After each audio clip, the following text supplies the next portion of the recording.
Hello everyone, this is Star of Appalachia. Thank you for joining me here at my truck at some laundromat in southern Appalachia.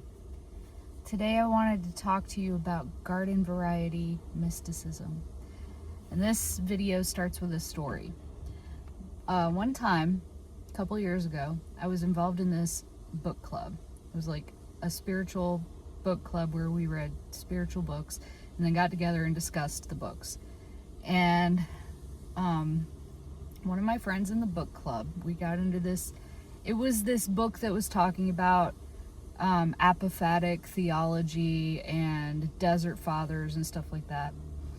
And one friend from the book club said that he didn't really like the idea of mysticism, or didn't find the use in it, because to him, it was like mysticism is this elevated, highfalutin thing that is inaccessible or unapproachable for the average person in our ordinary garden variety experiences. And I pushed back on that because it immediately raised objections in me, because I don't see mysticism that way at all. So I said, basically, why can't mysticism be garden variety? And I think that a lot of people are, seeking a more grounded, more rich spiritual experience in their life. And mysticism is kind of part of that, like the two intertwine a bit, or they're parallel to each other, overlap. And there's a lot of talk about like re-enchantment and this, like, rediscovering whimsy and stuff like that. I also think that is an overlap. Those are overlapping ideas. You can't re-enchantment of our everyday technology driven, busy, culturally so material lives kind of is a push towards mysticism in a way. And I think that there's this very simple, to me, there's this very simple flow of finding mystical experience through the ordinary everyday. And if I were to, maybe I'll make a chart sometime, but if I were to make it into a diagram, it would probably look like a circle, and it would have 3 parts to it, and each part, it has an arrow feeding into the other part. You've got experience, your everyday lived experience, going to the laundromat, driving down the road, going to work, taking care of your kids, the conversations that you have with the people you meet, and whatever you do in your spare time, and making tea before bed, etc., etc. All of it, everyday experience, is the first part of the circle. And then that feeds into impressions, insights. You're filled, your spirit is filled, if you're paying attention, by what you're experiencing in the material world. That leads to kind of spiritual experience, if you're open to it. And then the next thing is contemplation, or emptying. You sit in silence, you meditate, you contemplate, you empty out this experience and these impressions and any insights that you may have gained or whatever. And then the third thing is that leads to greater opening for more experience. And to me, you can kind of group these into 2 types of kingdom of heaven, right? There's the kingdom of heaven that's within you, the contemplation and emptying, the sitting in silence, the meditation. And then there's the kingdom of heaven that's all around you, which is the being filled by daily experience. And they kind of interweave, and they go together, and it's like a inhale, exhale, inhale, exhale. And so we might, say this is kind of a folk mysticism, although I'm not sure there's another kind,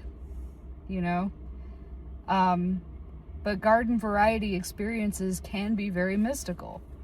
And for the more material minded among us who want to seek more spiritual richness in their lives, or re-enchantment, as the case may be, you can get it in almost any kind of experience. Like, people often use a typical example would be like gazing at the night sky, and you feel encompassed by this amazing beauty, this finely tuned cosmos of which you are a part, such a small part, but yet here you are a function and a product and an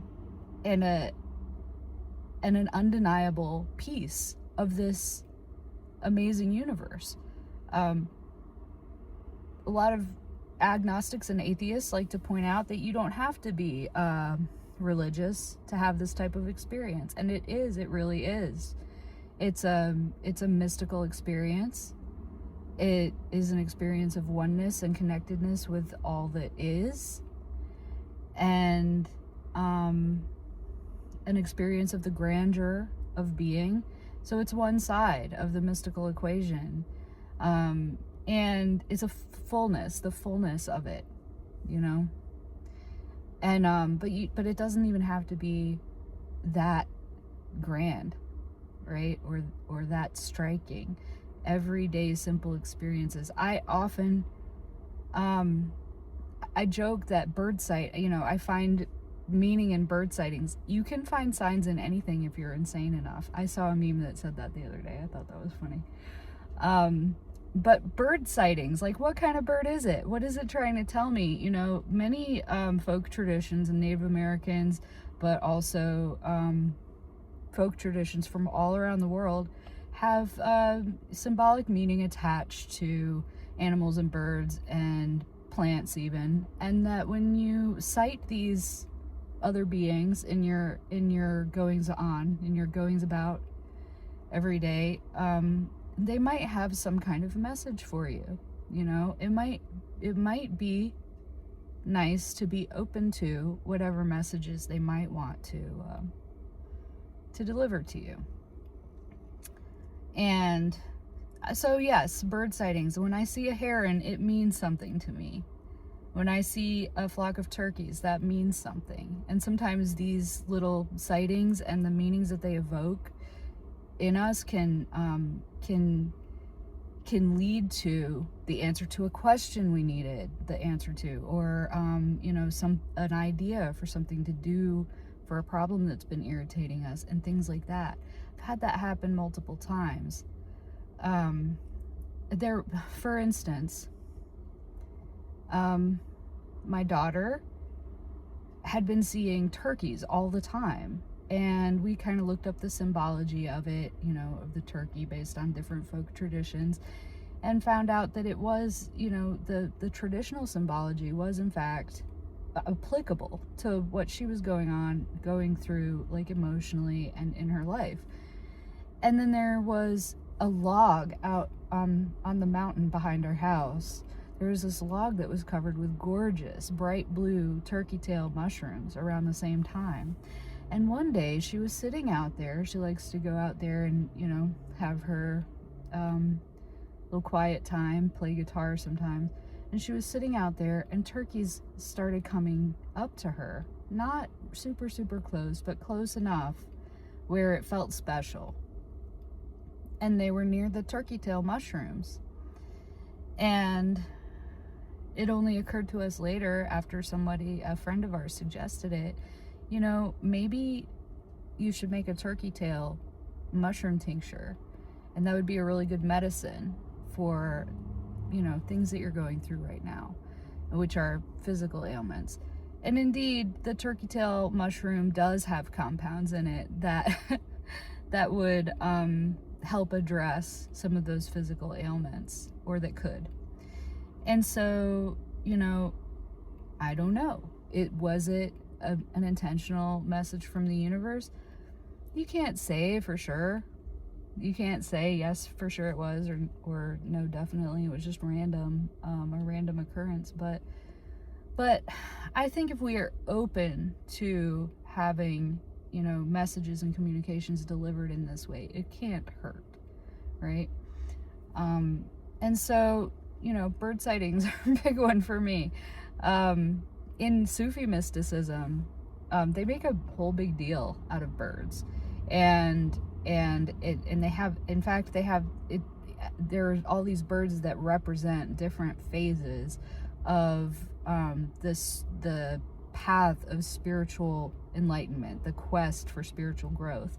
And there's a beautiful poetic work, old, called The Conference of the Birds, where all of the bird symbology in Sufi mysticism is kind of described through a storytelling, but poetic storytelling. So that's really cool. And it's garden variety. A tomato can represent something spiritual to you. A garden variety tomato can fill you with deep gratitude and joy. It could happen, maybe tomorrow. Driving down the road, you can get, if you get in that space of stillness, things can happen.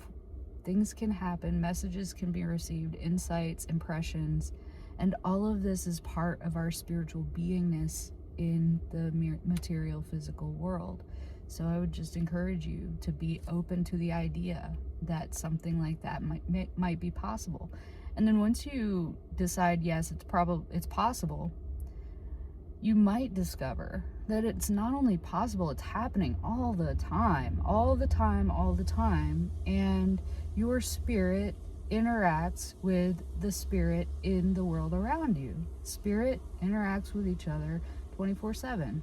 You ask yourself, why is this experience finding me at this moment? What does it mean for me personally? What does it have to do with me? What is God's creation telling me? Or the feelings that you receive, or not receive, but the feelings that come up for you throughout the day. Whether it's gratitude, joy, sorrow, grief, feeling through these things can also be a mystical experience. If you're not resisting it, letting it flow through you, it can be part of a mystical experience. Experiencing life is experiencing God. I think that's the mystic take. You don't have to be a monastic in a cell. If you need that monastic cell space in order to have, your spiritual kind of hibernation, or your spiritual marination, that's totally fine, but you can find it anywhere. You don't have to go off into the desert and live alone and be an ascetic. Well, I deliver parts for an auto parts store for my job, and the truck is my monastic cell. The truck that I deliver parts in. I have epiphanies in there, and I get to, contemplate and have stillness for the most part, although I do watch for traffic signs. But to be honest, I'm not really an expert at the contemplative part. I'm really a novice. I struggle to make space in my everyday life for contemplative prayer and meditation because I'm a busy bee, right? I'm always doing stuff. And, so it's hard, for many of us, it's hard for us to find the time, find the space to pencil that into our schedule as much as we would like to do so. But I have experienced it, this emptying, this stillness. I've experienced it in centering prayer. I've experienced it in, just sitting by a creek. I've experienced it at a meditation retreat. But it doesn't have to be a meditation retreat. One of the most profound ways I've experienced it is sitting in a hospital room. Unsure if my prayers were going to be answered, but just choosing in that moment to trust anyway, to let it go, let the outcome go, and just trust. Trust guidance, trust life, trust that everything was happening the way it needed to happen. And then comes this opening where you are more aware, more open to the messages, more open to the guidance, more open to the experiences that are coming your way, more open to other people and the spirit in them, more able to see it, more able to not see it, but recognize it. And I think maybe the reason why my friend from the book club had so much trouble seeing the great potential for mystical experience in everyday life is because he might have been over intellectualizing a little bit, which I can totally relate to. When you're a naturally inclined intellectual cerebral person who wants to think, who loves to think about life's mysteries and solving the world's problems and how everything works in the world, there can be a tendency to overdevelop, overemphasize, and over-rely on that faculty to the detriment of other faculties. The spiritual senses can atrophy while you're flexing your intellectual muscles. And I think this is a common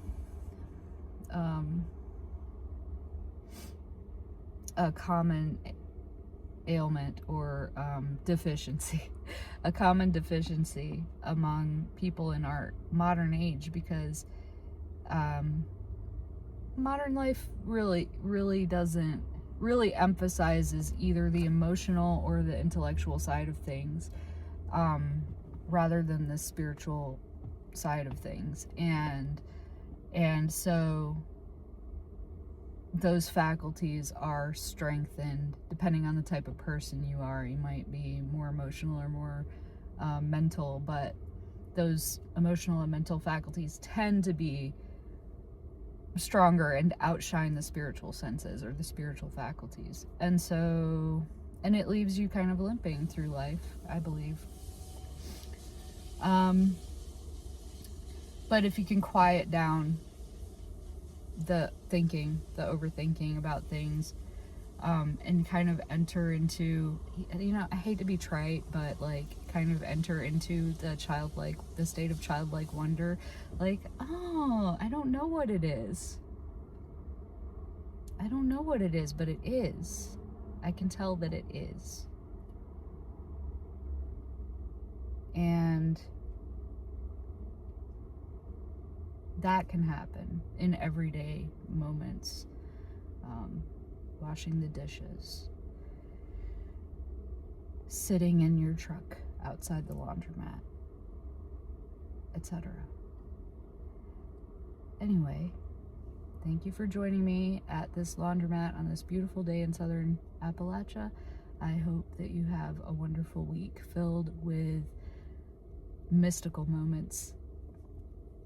Bye.